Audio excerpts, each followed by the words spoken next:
Hello everyone, this is Beastly Eel here, and in today's video we're going to be talking about the two after-credit scenes from Ant-Man and the Wasp Quantumania. So there are going to be some spoilers ahead, so if you have not seen the movie, I recommend you pausing the video, seeing the movie, and then coming back to talk about this. So anyway, the movie ends with Scott Lang really trying to figure out whether or not he actually defeated Kang, or if he messed up the universe even worse by getting rid of this Kang. So one of the big things is after that scene, we see three variants of Kang, monumental variants of Kang, who are calling in every single variant of Kang that exists in the timeline, calling them all in.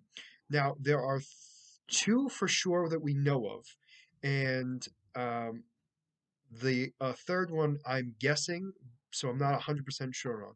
So one had like a pharaoh's like cowl, and that was obviously Pharaoh Ramatut.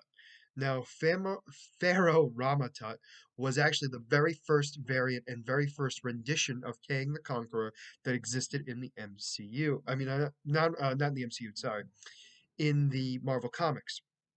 So what happened was this particular Kang went back in time and took over ancient Egypt and decided to take it over with ease. He went there, I believe, with nothing. If I remember correctly, he went into Egypt with absolutely nothing, just to take it over because he was bored. Um, he apparently, in one rendition of this, he actually retired as king and returns to Pharaoh Ramatut identity and actually helps the Avengers defeat his past self when he attempts to capture what was called the Celestial Madonna. And he nearly surrenders to destiny and because he does not want to become Immortus, but changes his mind and returns back to the king identity.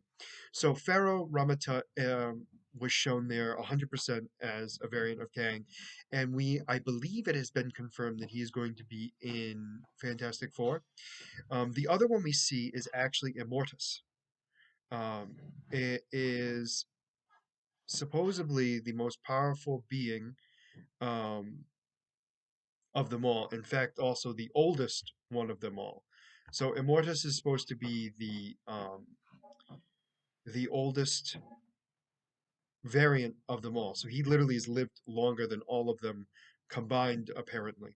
And um, because of this, he knows everything that is going on and everything else. So he knows exactly what's supposed to be happening inside the entire timeline.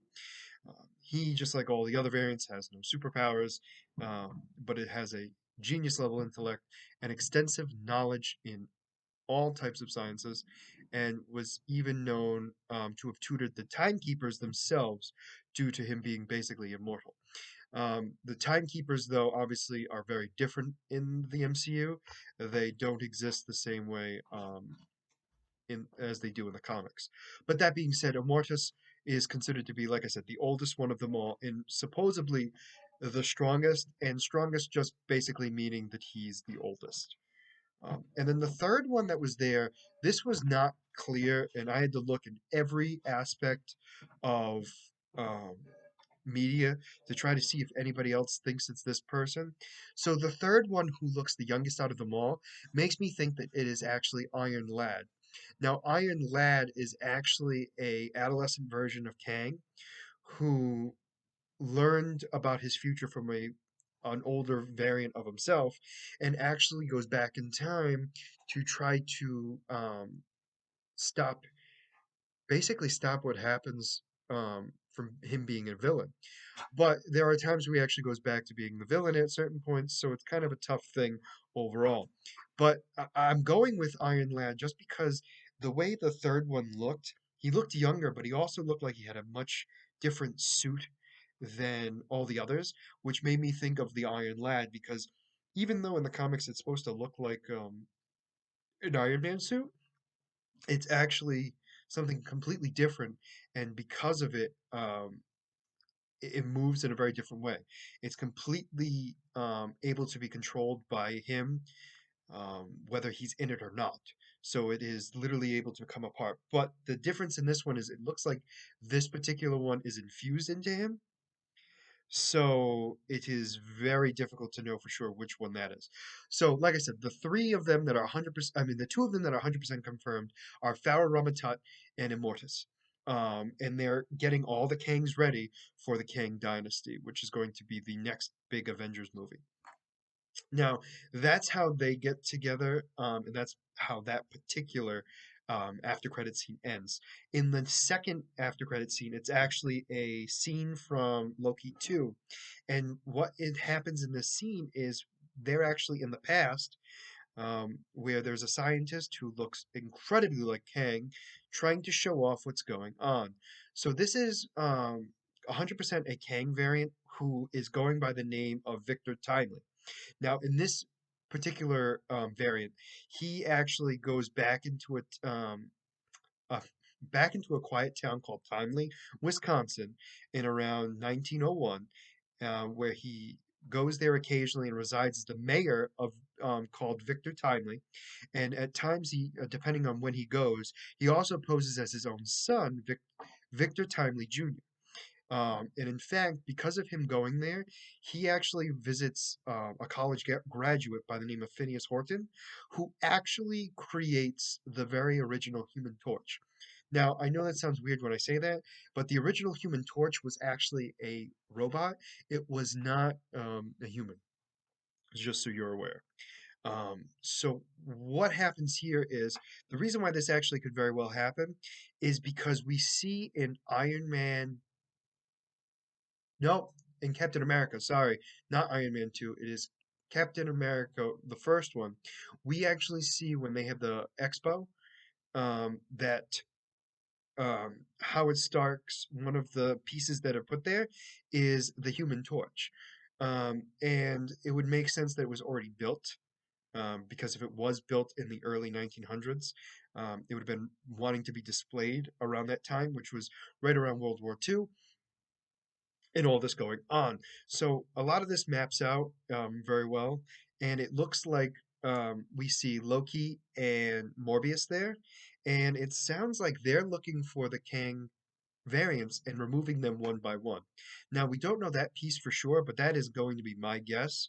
So overall, we see a very important build up to what's going to be for the Avengers Kang Dynasty, showing all these different variants of Kang coming together to get ready to eliminate the Avengers.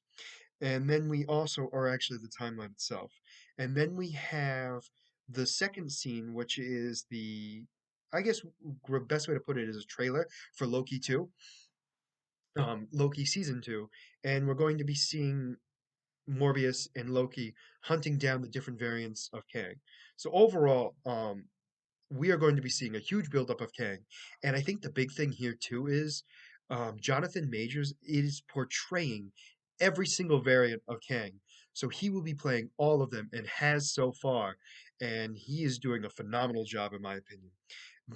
Even though they look enough alike, because it's him, they also have such a distinct way and personality that they are completely different characters. And I think that's incredible. So very much looking forward to seeing him in more movies and shows and demonstrating his acting ability, but also showing all the different versions of Kang, which I think are amazing.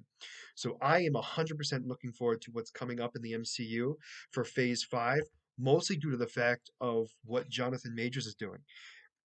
Kang is awesome, incredible, powerful, and scary. I mean, the Kang we see in Quantumania, even though he's supposedly the one that takes over the entire multiverse, he was put into the quantum realm with nothing. And he created, now granted, he got his suit back, but with just his suit, he created an army strong enough to take over the entire quantum realm with nothing but was in the quantum realm. So he had none of his future, or not a lot of his future tech.